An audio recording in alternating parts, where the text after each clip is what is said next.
right now, Andy. He's replaced me. Andy, I hear you ask, who's he replaced you with? 30,000 bees, Andy, if you can believe that. 2 hives of bees I've been replaced with. Beekeeping. He's taken up beekeeping.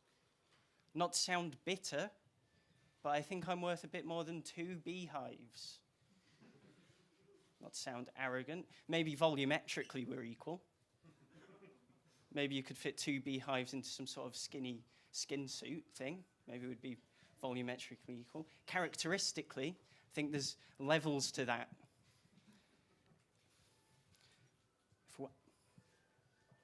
If I'm honest with myself, I did leave him first.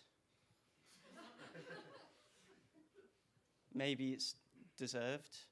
I mean, the ball was very much in my dad's court when I left for university. Still hurts when your own father replaces you with 2 beehives. Learn a bunch of bee lingo. Thorax is the scientific term for bee-ass. Beekeeper is the scientific term for dad who hates a son. A day after I moved into university, he announced he was going to start beekeeping. It's quite quick to introduce your new mistress, isn't it? A day into university. 2 beehives, 2 dolls' house full of bees. It's quite sad when you phrase it as 2 dolls' houses full of bees. Very sad. The only thing that's a glimmer of hope in this is that, well, the bees absolutely hate him as well. So it's quite hard to care for a pet that spends every waking minute trying to escape you. It's like, Wallace from Wallace and Gromit. It's like that dynamic. It's like the bee.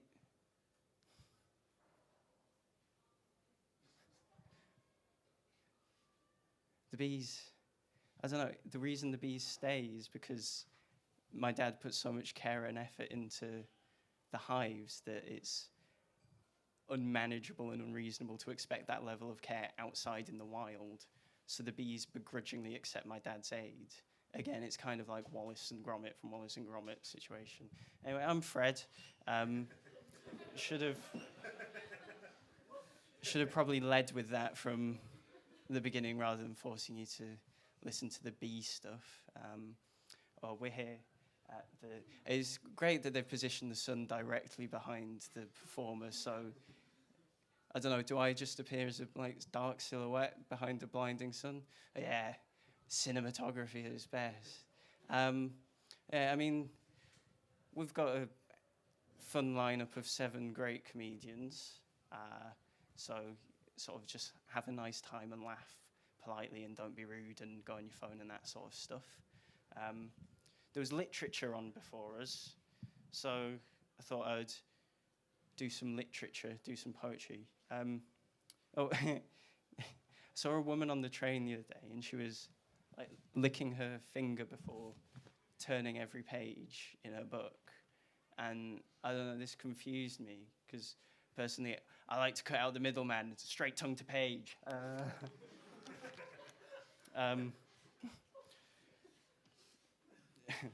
If you do that in a cafe, you get funny looks. I did it once.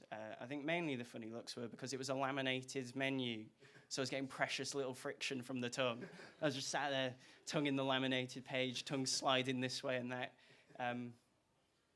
It was a single-sided menu, so it was ultimately pointless. I just looked like a madman that didn't know how to use a menu. Waiter came over. I was like, I'll have the jacket potato, please. But yeah, I've got a poem I'd like to read for you.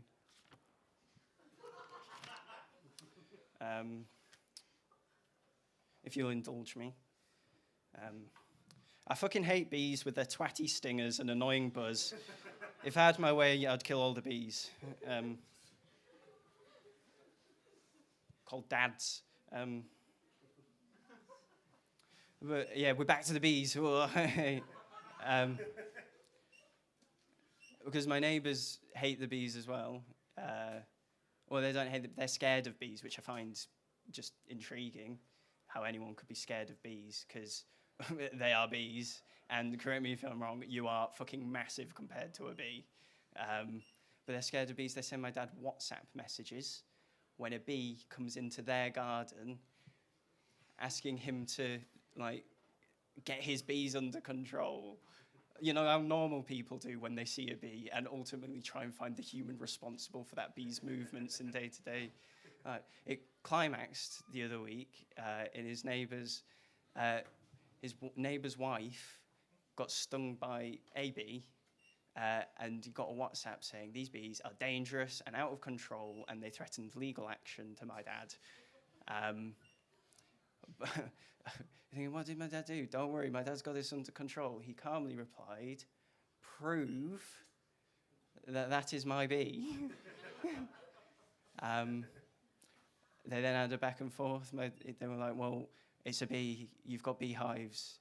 Join the dots. He was like, well, if you send me a photo of that bee, I can go down to the hives right now, can show the photo to the hives, see if they've seen this bee around. He did that, and then he was like, sent a message back being like, hives have never seen this bee before. Although it does look like a dangerous bee, to be fair. I'd be on watch out for dangerous bees if I was you. My hives could do that. We've got a moth issue in our current house as well. The issue is we've got too many moths. That's the issue. They're everywhere. Out at night when we turn the bulbs on, they come out like horny rabbits trying to fuck the bulb. And yeah, so we've tried everything we can chemically and ethically to resolve the moth issue we are experiencing, but nothing's worked. They just keep coming back. Maybe our clothes are just that tasty. So yeah, we've come up with a genius idea. I hope you'll like this. Maybe you can use this. We all agreed as a house to one night turn off all the electric bulbs, and we just left out lots of large candles. And here's the thinking, that the moths that wait there all day in the darkness, straining like a dog on a lead, that want to get out and get to the light, they'll do the same thing every night. They'll fly towards the light, except this time they'll incinerate themselves upon impact. This is a great idea. It was going great. As per usual, the moths were out there flying towards the candle. And as soon as they hit the candle, here's what we forgot. They can fly. Instead of a bunch of ash, we had roughly 30 to 40 flaming moths flying around our house. One of them escaped through the window into the night. It then went through our neighbour's window. We then got a WhatsApp message being like, is this your flaming moth? To which we replied, prove it's our flaming moth. You've got no evidence. But yeah, we've got 7 wonderful comedians coming up. The first one of the night, if you'll be so kind, just to give them a big whoop and a cheer, is Alex Lee.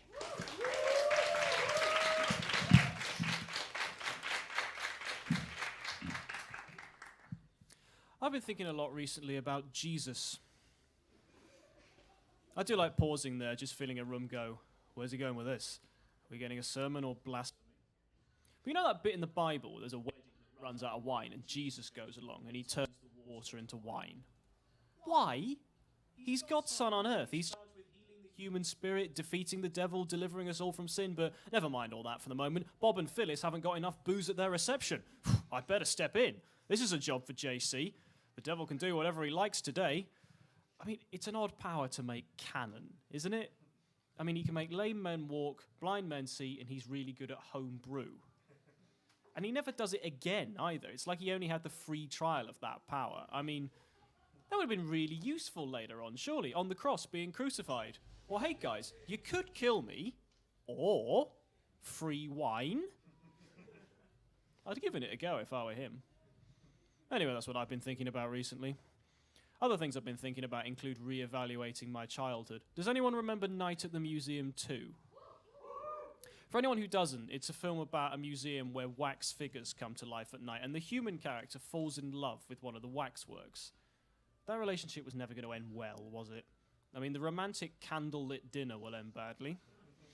Bring a whole new meaning to the phrase, she melted in his arms. There's a lot to reevaluate in our childhoods, I think. Does anyone remember being sorted into houses at school? That was a bit weird. The houses around where I am, one of them was called Scott House, which is named after the Antarctic explorer who led an expedition where everybody froze to death. Is it good if you're in that house? What criteria exactly are they putting you in there? Am I in Scott House because you think I'm a good leader, sir? No, I think it's because if I put you in charge, you get 5 men killed. There was another house called Hereward, who was named after Hereward the Wake, who's a local historical figure, who, to cut a long story short, led a failed rebellion where hundreds of people died. Again, is it good to be in that house? Am I in this house because you think I band people together in a crisis, sir? No, I think you're most likely to start a batshit terrorist campaign with a death toll of hundreds. I mean, are they just ranking us based on how many people they think we could kill? If you're in Churchill House, is it because they think you could kill millions if you're in charge of Great Britain's war effort? So I think what other reasons you'd have for being in Churchill House. Is it because they think that you're an alcoholic? Is it because they think that if you became a dog, you'd be good at selling insurance? Is it because they think that you're most likely to have your legacy re-examined in the light of your racism? Who can say? Well, some of the kids at my school, maybe. Anyway. There's a lot to reevaluate about childhood. Everything kids are exposed to is weird. Children's TV has always been weird. There's a thing on at the moment called Paw Patrol. Anyone heard of that? Yeah, good response for that. It's doing well. For those people who don't know Paw Patrol is a show about a giant city whose only emergency services are a 10-year-old boy and 6 dogs. And there's 1 dog for every emergency service, 1 fire, 1 police, 1 ambulance. What do they do if there's 2 fires? You've got some trolley problem stuff going on there, going, oh my God, the old people's home's on fire, but so's the school. Well, sorry, Granny, you're going to have to asphyxiate, because, you know, the only fire defence this city is willing to spend money on is a Dalmatian with a hose strapped to his back, and he's over there. Sorry. And they're the police as well. You know, crime is pretty hard in cities. If there's a grisly axe murder, are we sure the person we want to send to the scene is a 10-year-old boy and his dog? Has he got the emotional skills to cope with that? Is that not going to... I'm worried about the long-term effects on his psyche, you know. His friends are going to be out playing in the park while he's haunted by the eyes of a wife who has to tell her children that Daddy won't be coming home. Anyway, other things I've been thinking about include things that annoy me. There's quite a lot of those. There's cliche phrases in our language, for one. You know, things like, he likes the finer things in life. Or who likes the shit and useless things in life? Or there's phrases like, laughter's the best medicine. But we also say laughter's infectious. Well, medicine's supposed to cure infection, not be infectious. Infection things aren't good. Gonorrhea is infectious. It's rare you hear anyone say, do you know, sometimes gonorrhea is the best medicine. All that's going to cure is a sex addiction.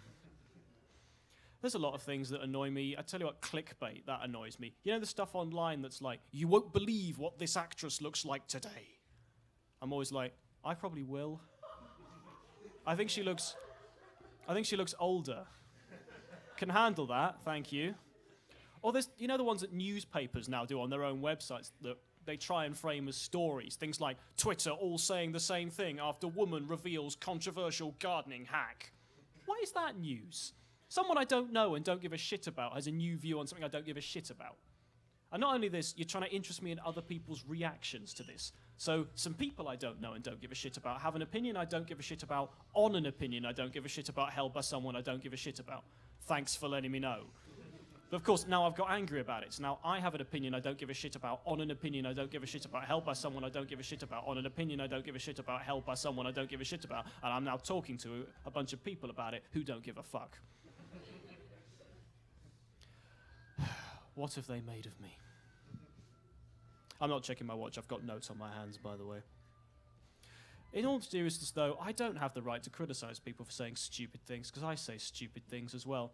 I know British people have it built into them to apologise, but I've taken it too far. When I'm home alone and I knock my hands into furniture and things, I automatically apologise.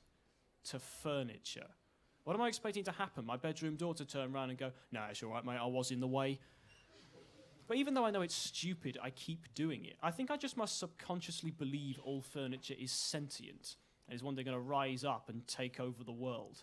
And I'm basically hoping that as the world's being torn apart by doors and chairs and tables, that they're all just going to turn to me and just go, no, not you. You are kind to us. You shall be spared. Well, there's nothing wrong with hedging your bets, I suppose.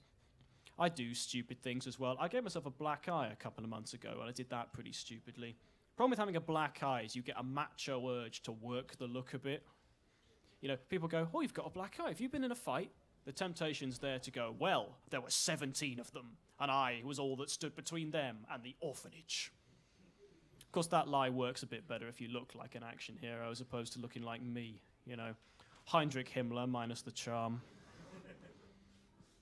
Yeah, or a stunt double for Will from the Inbetweeners. Jacob Rees-Mogg's favourite grandson. If you don't know who Jacob Rees-Mogg is, by the way, imagine if the Slenderman became a chartered accountant. It's kind of what you're left with. I think I've always done stupid things, though. Anyone remember Numberjacks from when we were kids? For anyone who doesn't, it's a show about sentient numbers who fight crime by living inside a sofa. For no adequately explored reason at all. It seems like a harmless kid show, right? Numberjacks made me turn to crime. There's a villain in it called the Number Taker who has a hoover for a hand and used to wander around sucking numbers off doors and stuff. It's a fairly small-time gig, really. I don't know, maybe he melts the metal down and sells it on those people who nick post boxes. Anyway, I watched this show as a child and immediately identified with the villain. So I went into my preschool, I put my hand up my coat and I sucked up a small plastic animal, pretending to be the Number Taker. And I got caught, but obviously when they asked me why I'd done it, I couldn't tell the truth. Why did you steal this thing, Alex? The Numberjacks made me do it. You give an answer like that, they're going to go, okay, Alex, just going to have a chat with your parents about taking you away from them. Numberjacks was a show that was supposed to give you good math skills and a lifelong grasp of numeracy. What it actually gave me was a compulsion to rip open sofas yelling, I know you're in there, Numberjacks. And a lifetime ban from DFS. I have faith, though, that if that kind of behaviour ever does get me arrested or something, that I'll be okay. Because as they're trying to drag me out through the doors won't open. And in fact, none of the doors will open.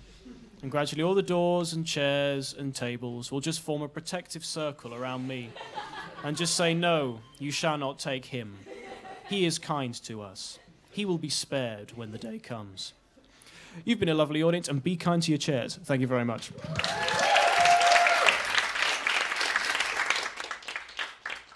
Alex Lee.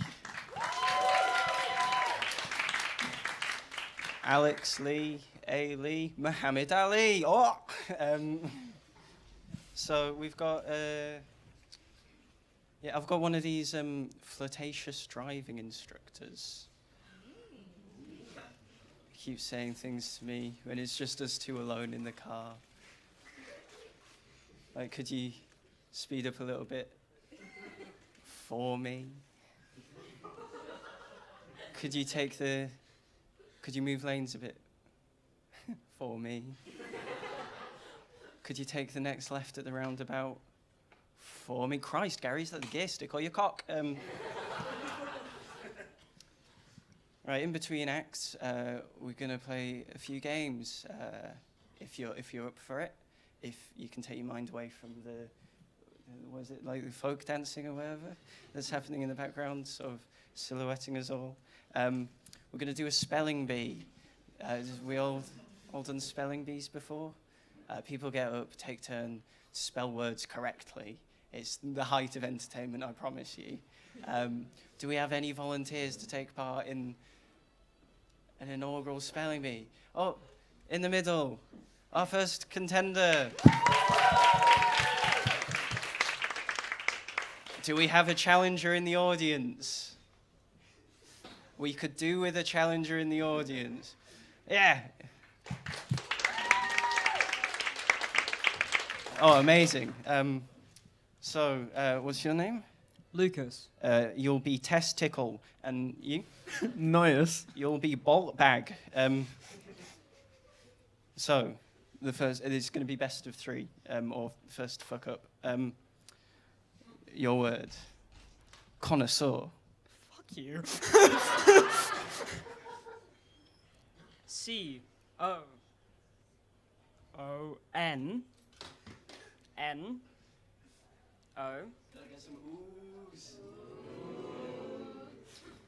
Okay. S. No. Fuck. The ball's in your court, ball bag. You're not spelling connoisseur. your word is there.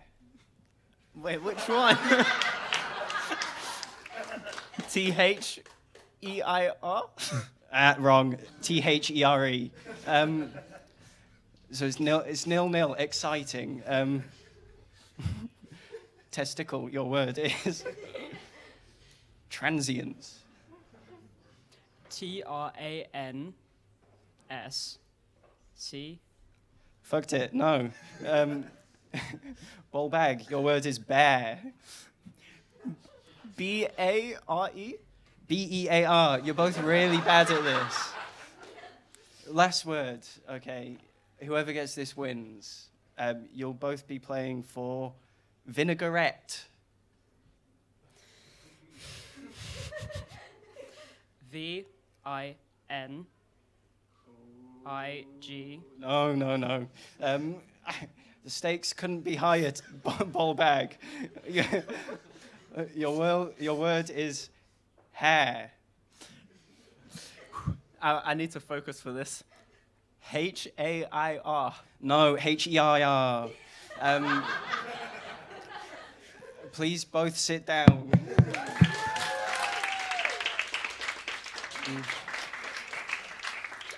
Who knew Warwick students were so bad at spelling? I'll introduce our next act now. He's a lovely young man. He's called Will Lyle. Please give him a big round of applause.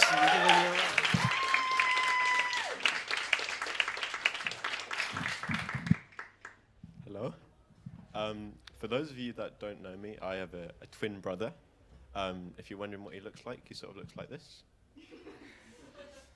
When we were younger, I looked like this, and he also did. We changed styles. There's a lot of propaganda about twins. Lots of people think they're telekinetic or they can feel each other's pain, and I want to confirm that's true. Sometimes I do little pranks on him, so sometimes I just do a little shoulder tap. So in real life, he's like, "What is going on?" Sometimes I do it when he's in the same room as me, so I do a little tap on him. Then he might be over there going, and it's like watching a pantomime. It's sick.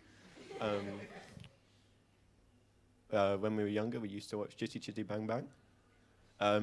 Anyone familiar? Yeah? Used to be our favourite film. If you're not familiar, they drive a car around. The car turns into a boat and a plane, for some reason.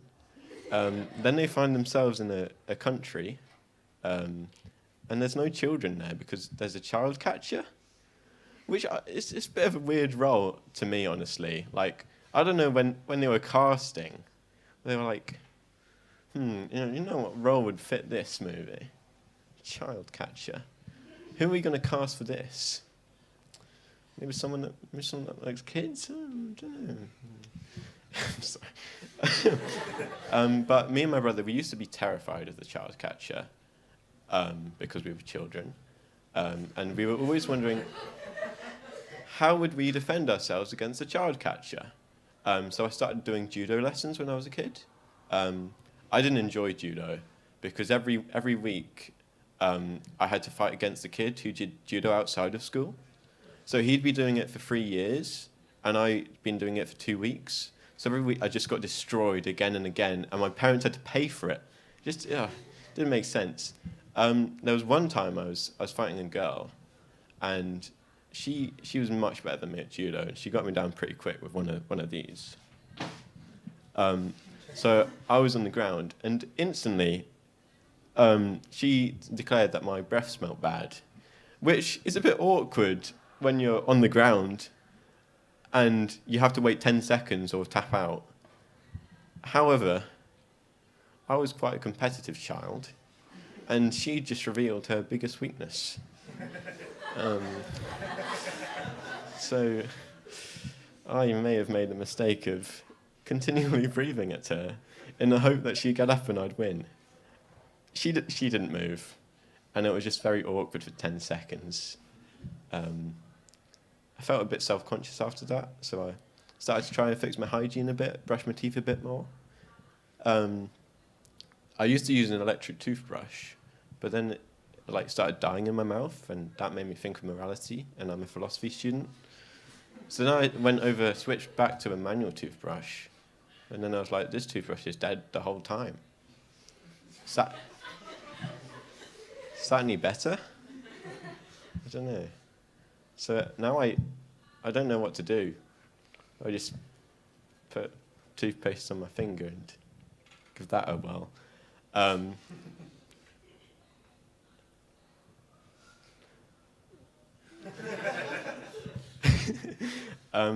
So I don't really know how to segue into the final bit. But me and my brother, we were still scared, and judo obviously didn't work out for me very well, because I'm not going to breathe on the child catcher. That was probably what he wants, honestly. So what I did, so if the child catcher was ever going to come for me, I'd just do one of these. And I'd walk away.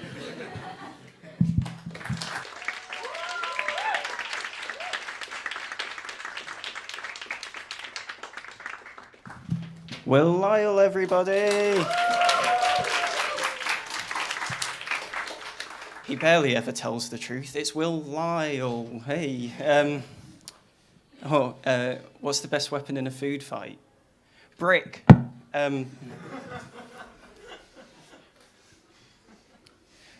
Did you know that 50% of Greg's, the chain bakery, 50% of Greg's is the letter G?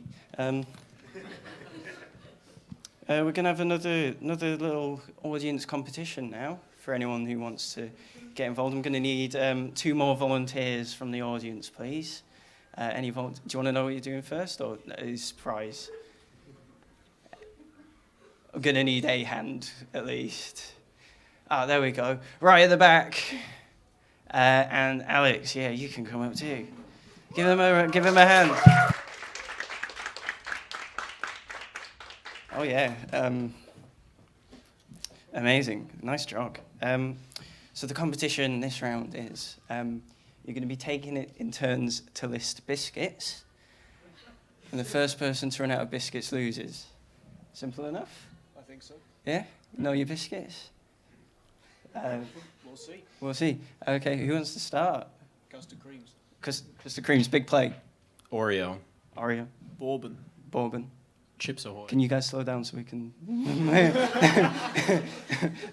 maybe not rush through this, considering this is this bit. Anyway, Bourbon. Garibaldi. Very slow, Garibaldi. Jaffa cakes? Controversial. Oh my God, I'm going to say no. I'm going to say it. No Jaffa cake. Sad. Huh? Oh. A biscuit?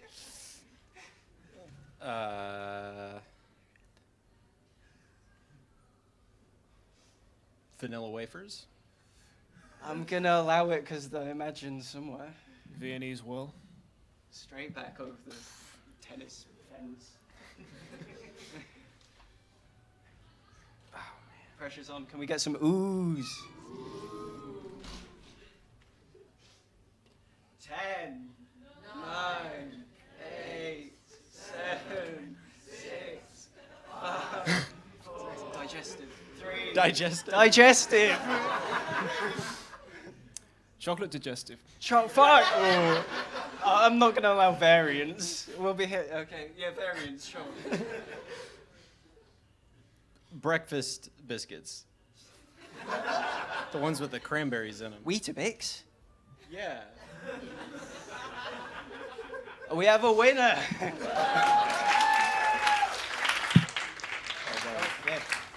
Good biscuit. It's like challenges up here. God.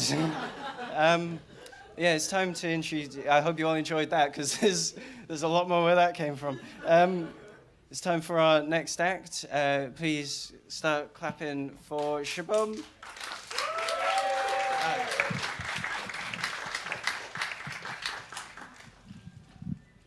Give it up for Fred! Or wanna be comedian? If you notice what I did there. Okay. So before we start, here is one disclaimer for you. I might look like one, but I'm not a sex offender or a pedophile. I mean, not anymore. I'm a changed person, man. Love changes you. You know, I found a girl who is energetic, she's funny, she's so much fun. She's the perfect 10. 10 is not the rating, it's her age. I love telling this joke, you know, just to check who is coming to hell with me. Okay. Now the stand-up begins. So I was writing jokes for the stand-up. I asked my flatmate, who is American by the way, for some stand-up related advice. And she goes, Shubham, be presentable and do something with your hair. Like, what you want me to do? You want me to wear a wig or something? And she goes, no. You know, it's always have to, you know, work on your hair, have a good hairstyle. Your hairstyle complements your facial features. So it automatically impacts and creates a bigger impact on what you are going to say. Firstly, I'm not taking hairstyle advice from Americans. You elected Donald Trump as a president. Like, and I'm performing in the UK. You had Boris Johnson. Like, what the hell? Anyway, a year ago, I had this dilemma of choosing where to relocate. It's between Germany and the UK.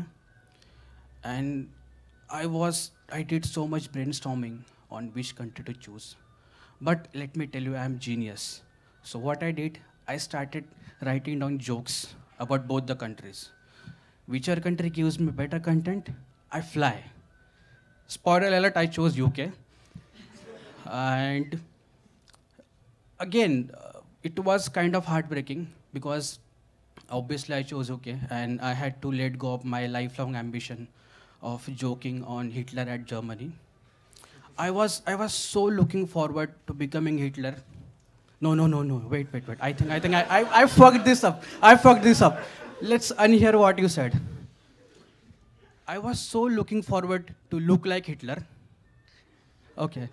Because, you know, if you look at Hitler's face, what is that one distinct feature you find on Hitler's face? Anyone smart from the audience? Anyone?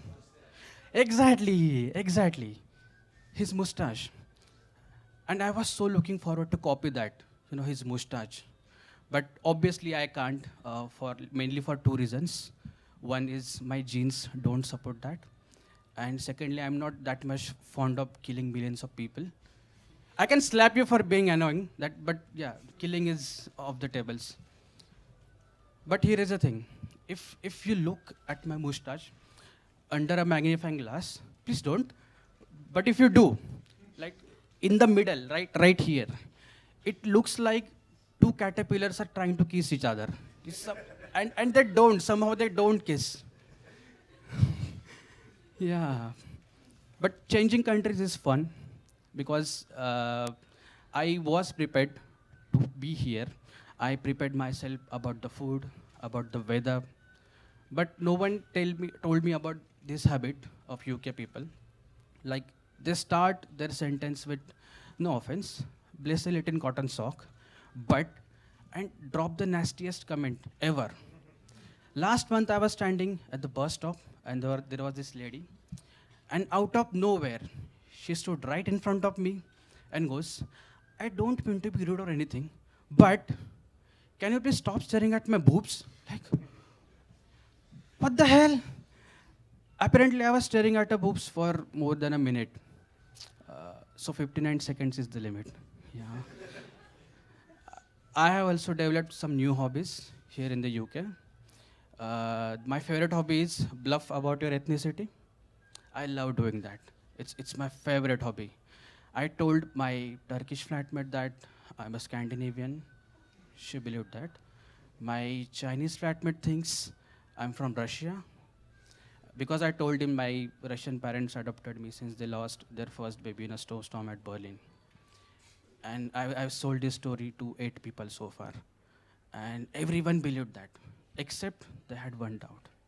Like, you said you are from Russia. So how come your parents lost a baby in a snowstorm at Berlin? And every time I go, you know what exactly happened? They originally are from Germany, but they had to let go of that country. They actually ran for their lives from Germany because the amount of hatred they received in Germany. And they have this one doubt. Oh, were they Jews? No, they were Nazi supporters. That's my time, guys. Thank you so much.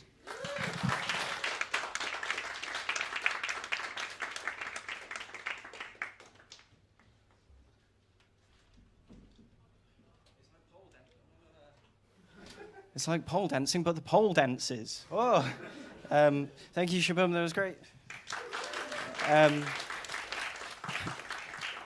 I've met with the organising staff of the Warwick Students' Arts Festival.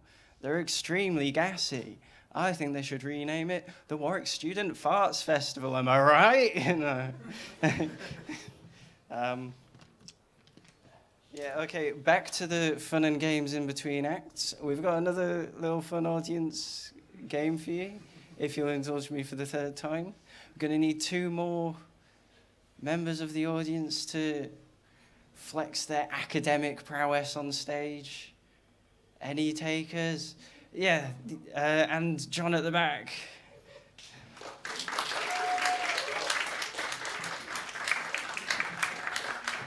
Keep clapping, John's taking his time. Wow, what a stacked field it is. The game you'll be playing is very similar to the game that was just played. Do you remember that? The biscuits. Except this time, it's swear words. Hello. It's getting R-rated. Would anyone like to start us off? Fuck. John starts with fuck. Shit. Shit. Bastard. Bastard. Bollocks. Bollocks. Again, slow down, please. Bitch. Yeah, we'll take it. It's within the rules. It's not nice, but Bloody. I was skating on the edge of. Wait, it's like I mean, I was going to put it up there with the worst of them. Yeah. I can't. Someone said shit already. I think we started with shit. Can we get ooh? You've got one more attempt. Last live. Motherfucker. Motherfucker. That's a good one. Ball's back over here now. Ruddy. Ready. They're very tame on this side. I can't think. You can think of worse, you just don't want to.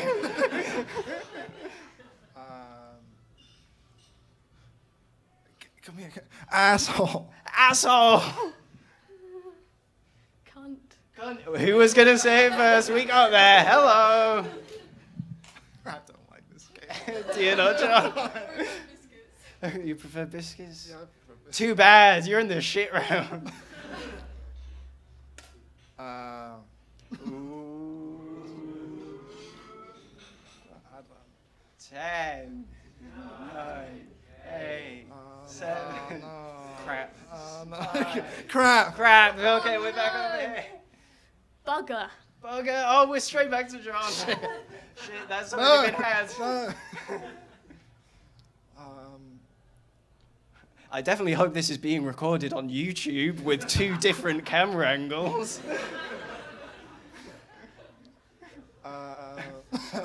In which I've mentioned your name twice now. I'm at a loss. He's tapped out. We have our winner. Thank you both. You may return with dignity. Put it on Yelp. Yeah, it's now time to introduce our 4th act of the evening. Please, can you give a warm welcome to Ed?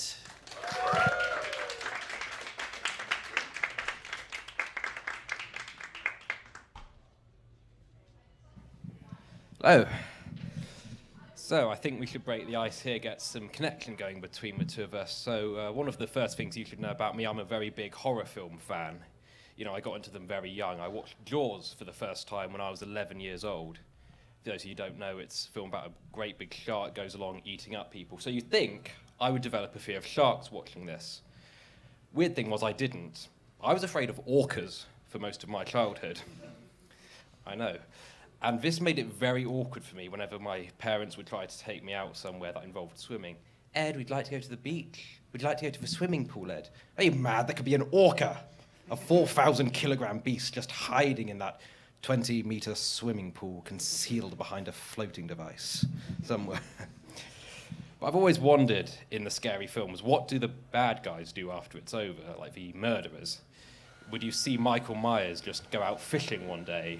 Are you likely to bump into the killer from Friday the 13th at the supermarket? It's a bit of a stab in the dark, really, I acknowledge. But anyway, I know I'm torturing you, so let's keep on with this subject of torture. Last year, I was in a flat with about 12 other people, which led to quite a lot of interesting conversation, as it would. So one night, we were discussing torture itself, actually, and being the upstanding humanitarian that I am, I brought up the subject of waterboarding, which is when you put a towel on someone's face, you pour water on them, they can't breathe. And so my flatmate, who was a very lovely person otherwise, mind you, said, "Ooh, could I try it?"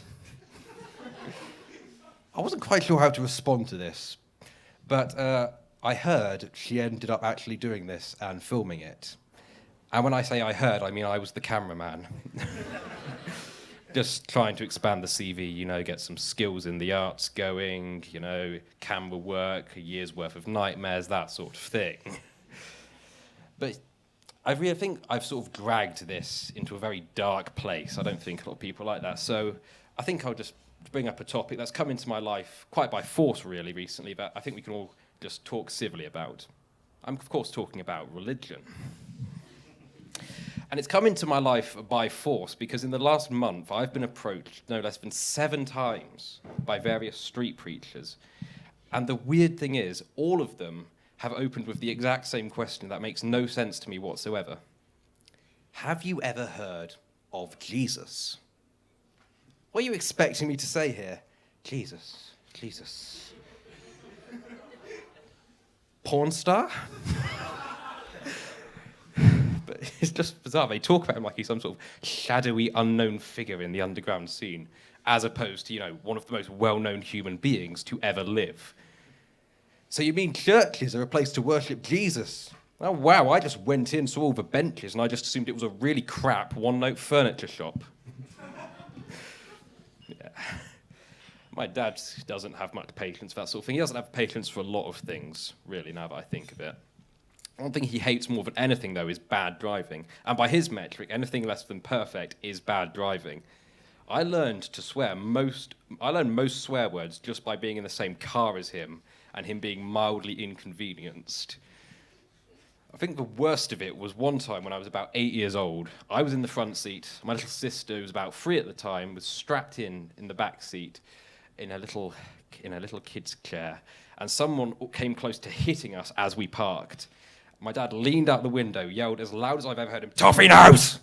He gets out of the car to chase after him. But then he makes the oddest decision he's ever done. He goes round to the back, he opens the door, he gets my sister out, and he chases after them, carrying her in his arms like some sort of cudgel. I'm very thankful he never caught that person, because I don't want to imagine what kind of monstrosities would have happened in that car park. A grown man using a 3-year-old child to beat some poor man who just went 5 miles over the speed limit to death. I haven't got any notes. I forgot to write them down. Let's see what else we got.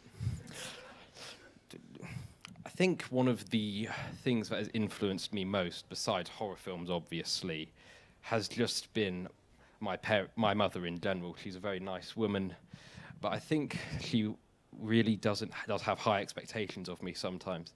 So I went into the kitchen one evening and she just said to me, "Ed, I think you should be a barrister one day." I said, "Okay, Mum. What brings you to that conclusion?" "Well, you're always arguing so much. I think it would be good for you." "I argue so much because I'm angry, Mum. That doesn't mean I'm good at being a lawyer." "You'll be a lawyer or you'll be out of this house." That's not exactly what she said, but she implied it very much so. Thank you very much for your time. You've been great.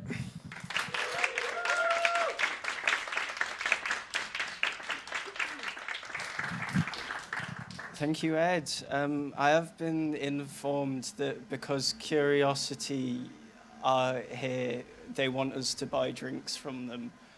So if you are thirsty, now is an opportunity to discreetly buy a drink that they told me to discreetly say approximately now. That's fine. That was my general reaction as well from when they said, a taker, what are you ordering? Yeah, but what are you ordering? Do you know what that is? Yes. Explain. Is this accurate? No. Because the problem I have when ordering a coffee is I look at all the French/Italian/names and I just don't know what any of them are. And like, I half think it's my problem, but then I half think that the barista probably doesn't know either, do they? Just whack some coffee in there, fill it up with some water and milk, it'll be about right. They don't know what they're ordering. If it's a mocha, make it taste a bit chocolatey. Yeah. Have you seen those window cleaners that have got the big poles now? Hello? Has window cleaning gone woke? Where are the dangerously tall ladders? Where are the dangerously high buckets of soapy water? Where are these window cleaners covered in soapy suds, like suspended 3 stories up without a harness? Hello? What would the window cleaners of old think about this? What would the top-down window cleaners think about this? You know these ones? The ones that like rappel down the side of skyscrapers, all Mission Impossible style, cleaning windows as they go. You think they would accept a big sponge on a stick?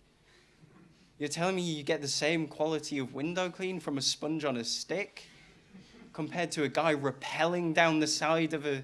He's got abs of steel to hold that much water in a soapy bucket for a 40-story... You guys are not into window cleaning. Do you want another game? Yeah, because, again, this is your opportunity to buy drinks.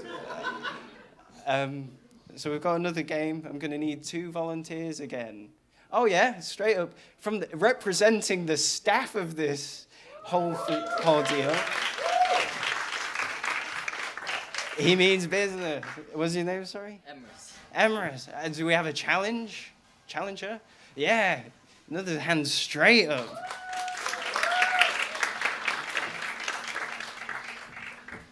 Based off prior games, what do you think is about to happen? Bad things. You two are going to be playing... Rock, paper, scissors. Oh, yeah. Except every item has the inverse function of the item. So, yeah? So rather than rock beating scissors, scissors would now beat rock. It's the other way around. Yeah. Okay. Yeah, best of 3. Get those arms in the middle. We go on. What paper rules do you normally play? Shoot? Yeah, shoot. Go on, shoot. Okay. It's not difficult. Just you wait. Okay. Rock, paper, scissors, shoot. Rock, paper, scissors, shoot. You win! Oh. Yeah! Okay. Now we up the ante ever so slightly. You're now doing it facing away from each other. It's still like the other way around. Yeah. It's completely inverse now. No looking. It changes nothing about the game. Yeah. Are you ready? Yeah? Yeah. Rock, paper, scissors, shoot. So we've got scissors over here, and yeah, go again. Rock, paper, scissors, shoot. You're not going to believe this. You've done paper again. Yeah, again. Go for rock. Rock, No. paper, scissors, shoot. We've got. Oh, guys! This is. Can you see reflections or something?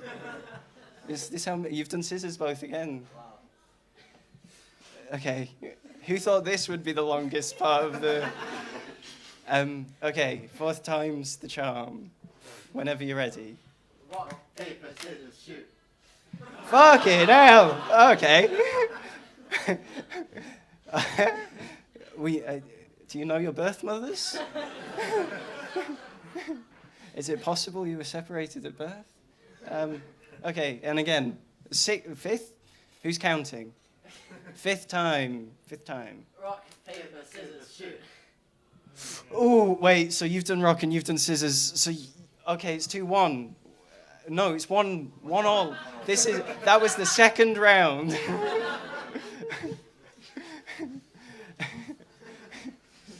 Okay, so you can face each other again now. So this is the 3rd and final. So you're drawing at the minute. So the 3rd and final round is you have to. It's same inverse. Rock. Don't sigh. It's the same inverse rock paper scissors rules, except when you make the shape, you have to say out loud a different shape to the shape you just made with your hand. And if you don't, we go again. So if I do like scissors, then I need to say like rock or paper. You got it, yeah. Yeah. Okay. Which one wins? It's the same thing. It's just if you say the wrong one, then we go again. We go again. Again, buy a drink or something. I don't know. Yeah, you ready? Okay. Rock, paper, scissors, rock.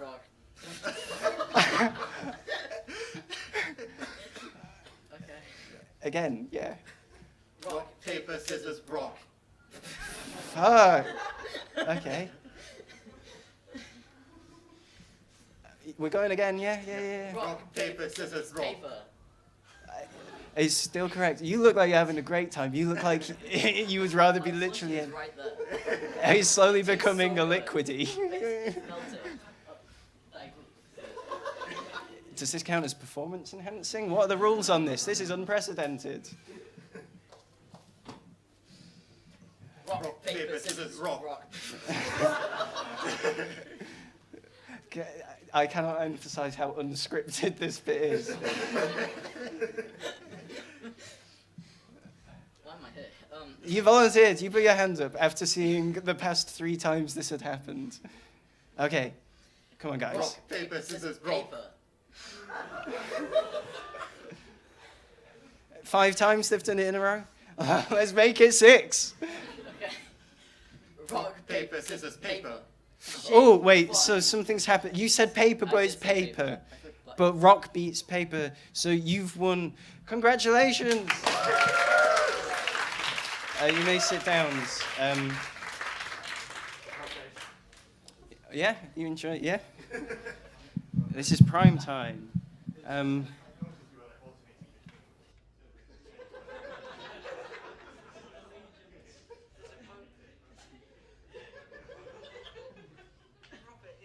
Post-match tactical analysis going on. Okay, well, yeah. I mean, can we get Roy Keane's opinion on this? So, yeah, time to introduce the next act for you. Please give a warm welcome for Noyes.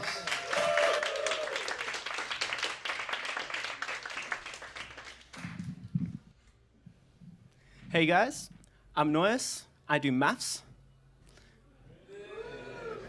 Okay, that was a pretty good reaction, although it doesn't compare to what my best friend said for the first time when I met them. You know, maths is a difficult, well-respected degree, and she said, ew. So I think, you know, you guys can up the ante and go a bit stronger this time. 1, 2, 3, I hate maths. See, the maths haters have come in numbers. Ironic. Just as a warning, there'll be more terrible jokes, and every time there's a terrible joke, I want everyone to groan to let me know that you understood the joke. So we'll have a little test run here first. Here's the joke. My ex-girlfriend broke up with me, and I asked her, why did you break up with me, and how long have you been feeling like this? And she said, impossible to date. Come on, come on.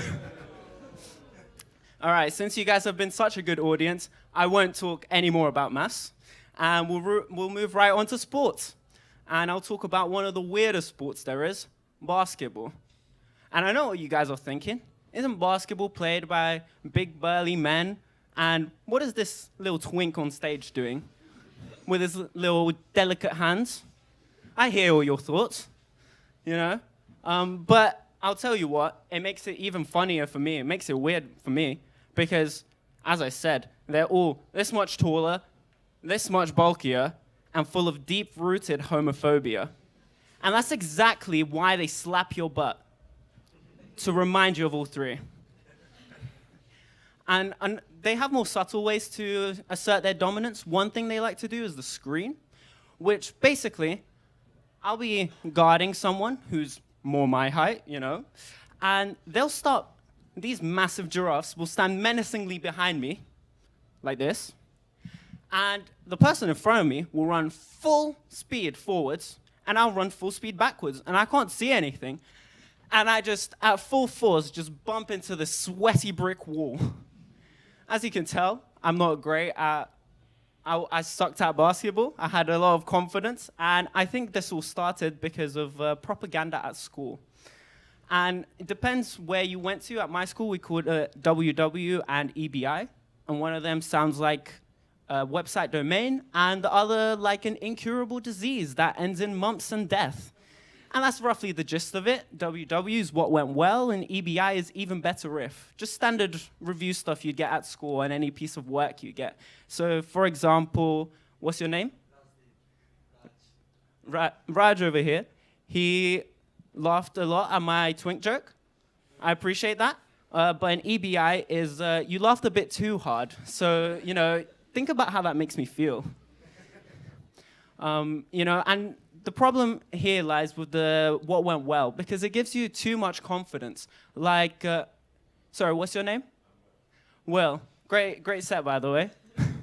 Will here, he thinks vaccines can change your DNA. Horrible take, by the way. Boo, boo. How could you do this, you know? And he thought this after watching one out of context clip. You know, that's what WW does to you, you know? But I mean, I don't think Will knows anything about biology. What do you do, Will? Philosophy. That's the thing with like, I think, therefore I am, right? I don't know how I translate that to Spanish, though, because I did a year abroad in Spain, but I don't know how to translate it. And you guys better appreciate that I've only mentioned my year abroad now, like 3 minutes into my set. Do you know how much willpower that takes? Willpower. No offense, Will. But yeah, so the problem is, and I'll give you a short Duolingo lesson, no need to pay me. There's two ways to say I am, soy and estoy. So soy is the permanent one, more like your collective disdain for maths. And estoy is temporary, in the moment. Like me and Will right now. The sparks are flying. But this is quite common, actually, with languages. You know, even in Spanish, you have bien and bueno, both mean good. But the problem comes in with the subtleties. See, I was talking to my ex's Spanish mother, who asked me, ¿Qué tal? How are you? You know? And in that moment, I was feeling pretty good, you know? So I go, estoy bueno. And she starts laughing, because I just said, I'm attractive. My Spanish was so bad, I accidentally flirted with my ex's mom. But she started laughing before I answered, because did you know Spanish people are clairvoyants? They can see into the future, but only a little bit. It's a very limited power, because this power, it only span a yard. Thank you, guys. You've been great.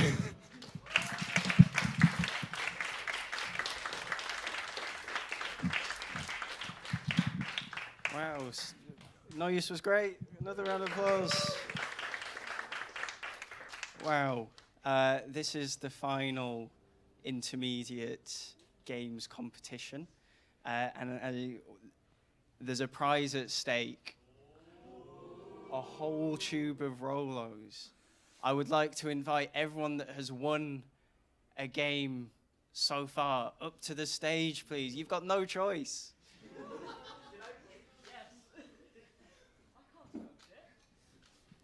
Wow, a more hearty round of applause than that. These are athletes. You might be wondering, how are we about to win a whole tube of Rolos? There are two options you can choose between, or we could let the audience decide, or either. It doesn't really matter. You can either start spinning on the spot and last one spinning wins, or we can do another who can list the most with a category thing. What do we think? Spin! Okay. Who did the risk assessment for this? Not me. Okay, do you have spinning room? What constitutes a spin? You'll start spin. Guys, I didn't think this far through. What are the measurements? Who lasts the longest? Just on 3. 1, 2, 3. Start spinning. Wow. I'm gonna need whoop for your favorite spinner.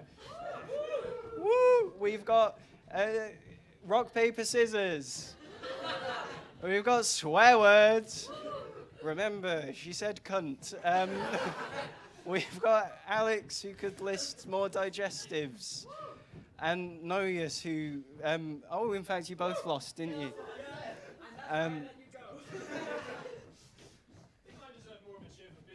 Biscuits?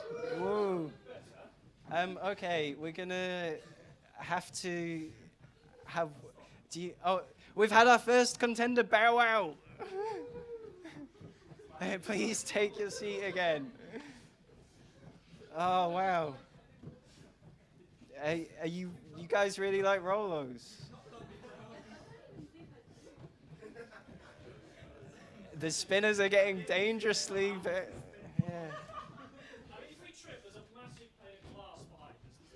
It's soft, it's soft. Give it a touch, yeah. Is that, yeah. Well, you get a pack of Rolos if you commit that hard. The audience want faster spins. In time with the claps, clap along. Spin, spin, spin, spin, spin, spin, spin. Wow. Oh my God, guys, I can't emphasize how low stakes this is.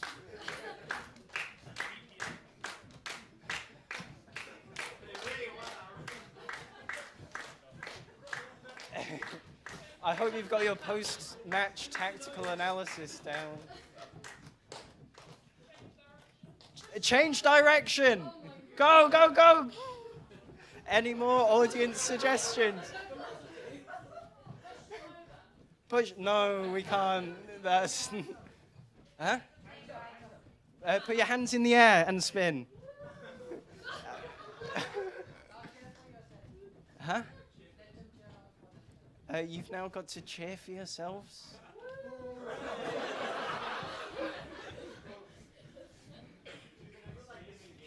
Huh? Oh, okay. So the naming game we were gonna do is, which because you're also committed to the spin. We're gonna go in a triangle like this. I know you can't really see because you're like moving 360. I can't remember them. Oh. I'm gonna also have to say there's no. Yeah. Okay. Naming vegetables. Okay. Broccoli. Alex. Carrots. Yeah. Tomato. Oh, fruit. Potato. Aubergine. Parsley. Parsley. Huh? Lady finger. Ladies' fingers? Yeah. Asparagus. Asparagus. Cucumber. Oh! Is it not?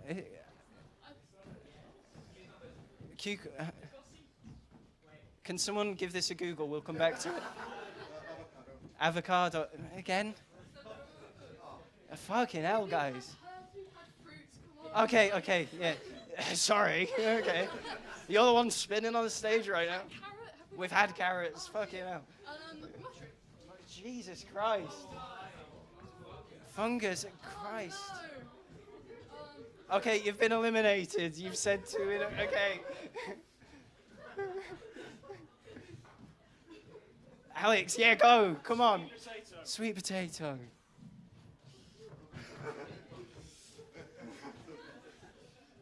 Come on. 9, 8, 7. Are you going to say one? Yeah, get out of it. Alex, you've won some Rolos for that. Yeah.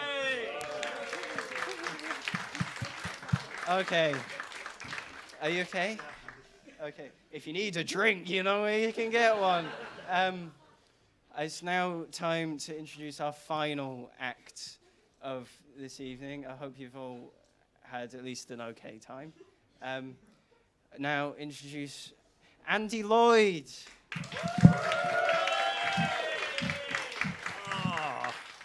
Thank you so much. I've got you. If you guys ever go to professional comedy clubs, you don't get this kind of interactive, competitive experience. So savor it while you can, please. Big hand for Fred and everyone who's performed so far. Thanks so much, guys. This is like, it seems like quite a cool place to perform here with like the window in the background. But this evening I've just sort of realised what it reminds me of. Has anyone been to Amsterdam? No, if you could fit, right. Imagine if we turn these lights red and I face the other way and then like start taking some clothes off and tapping on the windows seductively like this. Yeah, for those of you who don't know, there's areas of Amsterdam where that happens. They try and tempt you in to have a good time. I went in and asked like if they wanted to watch the Amazon series Fallout with me, and they said no. So yeah, there's that. Yeah. Also, it would be very different vibes in Amsterdam if like you're sort of there looking in, but then you can catch a glimpse past the curtain and you see sort of 20 people sat in sofas behind just having a look as well. Like, are you going to come in here? Anyway, what an evening it's been. My name's Andy. I'm nearly 30. Thanks. And yeah, all my friends from school are all, 30 years old. And some of them have suggested that I may be starting to have something of a midlife crisis. Because I'm doing, sort of wacky, impulsive things like I've got my ear pierced, I've got a bunch of tattoos and, doing stand-up comedy. It doesn't look good. But I strongly disagree, to be honest, not only because those are just cool, fun things for you to do with your time, but also all of them are doing pretty mad things as well with their lives, like having kids. I don't know about any of you, but if I found out I was about to have a child, that's what I would call the crisis. So, who's really doing better? And they poo-poo tattoos as well, by, the whole, the cliche, God, you're going to have that for the rest of your life. I'm just like, so are you! At least I hope that's the plan. It's a bit of a commitment you've signed on to. Plus, I can always get rid of these with a laser. If you shoot that baby with one, it's just going to cry even louder. But yeah, it's made me question things. So I'll give you an example. Recently, found myself in the waiting room of a sexual health clinic in Coventry. You don't need to know why I was there. Let's just say I was reflecting on some of my choices. And yeah, I have to hold my hands up and be honest. I was very rash, no pun intended. You need to stop and think about the consequences of your actions before you do something as reckless, as downright dangerous as move to Coventry. But there you go. Pretty sure that's the moral of that story. Be safe, kids. But here's the thing. If you ever find yourself in the waiting room of a sexual health clinic in Coventry, the other people that you'll see there, let's just say they're the kind of people who can make you feel much better about your own choices in life. Like, I was sort of sitting there thinking, yeah, you know, I've made some bad choices, that's why I'm here. But at least I chose to wear a shirt in here. So I'm doing okay, you know. And there was a couple sat in the waiting room with their 2 young children as well, in the waiting room of a sexual health clinic in Coventry. And I found that strange. I went over, I said, you can't get rid of those with antibiotics, right? You're going to need something much stronger, like a judge or a social worker or a big laser. But yeah, so I was feeling much better. Yeah, my friends, they're all having kids. They've all got mortgages as well. That's another thing. That's more boring, but equally as out of my reach.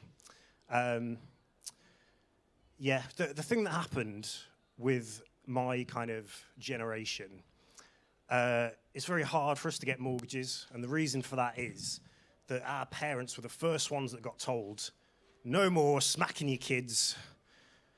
So when they wanted to punish us, they had to play the long game and inflate the housing market instead. I remember being a kid, you know, just running around like a little terror, and my dad would just sort of stand there and watch on like, I can't touch you, son, but you'll be sorry one day when you're 29 years old and you still live fucking here. Yeah. Do any of you have it where you were a kid and you'd sit down to dinner with your parents and you wouldn't quite finish your dinner and they do that thing where they look at you all disappointed and they go, do you know that there are children your age starving in Africa with more chance of owning a house than you? Tough times. Yeah, so my friends have all got mortgages, and because of that, they all have life insurance, which I didn't really know what that was. Apparently, life insurance is insurance because if you die, that means you can't pay your mortgage and your family will end up homeless because being an adult is just a barrel of laughs. And I'll put it this way. I have been a student for a very long time, so I've got more book smarts than most of my friends, but I've also got more debt than some nation states. So I looked into it, and it turns out if you wanted to insure my life, you'd have to pay me money.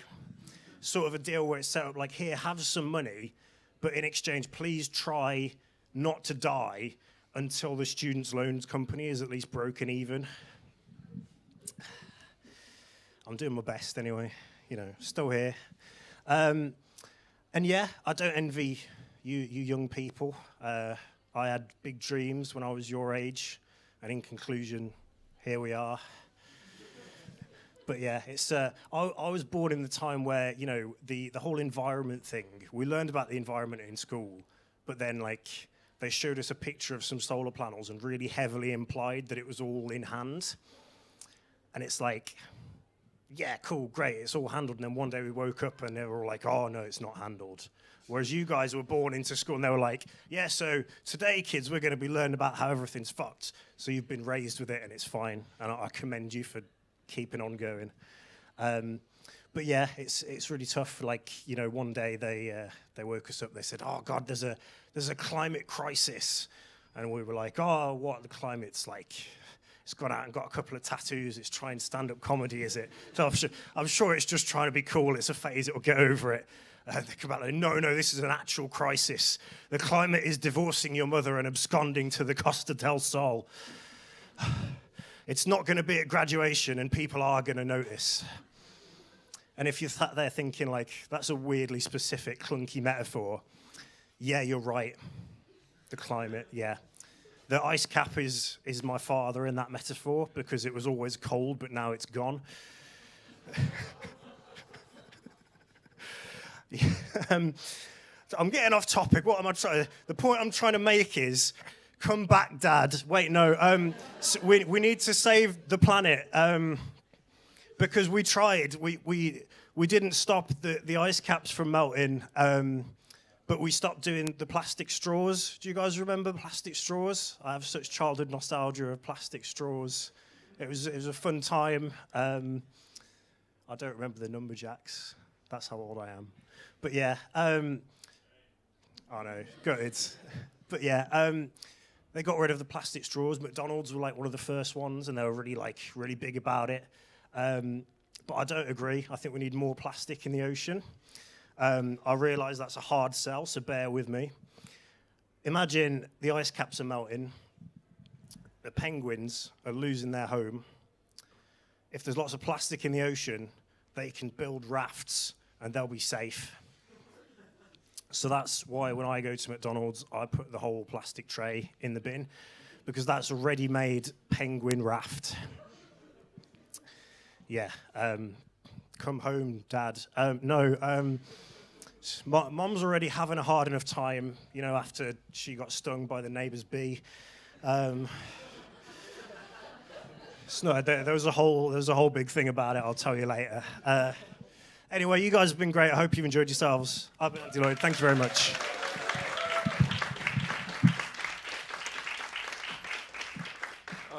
Give it up one more time for Andy. And that was the final act, so give it up one more time for, we saw Alex first. And then we saw Will next. And then we saw Shabam. And then we saw Ed. And then we saw Marius. And then we saw Andy again. Yeah, we've been Warwick Comedy. So like follow us on Instagram or come down to one of our weekly sessions. Our poster looks like there was 3 birds, but 2 of them got picked off by a lucky sniper. But yeah, thank you for a lovely evening and coming down. Give yourselves a round of applause. Goodbye.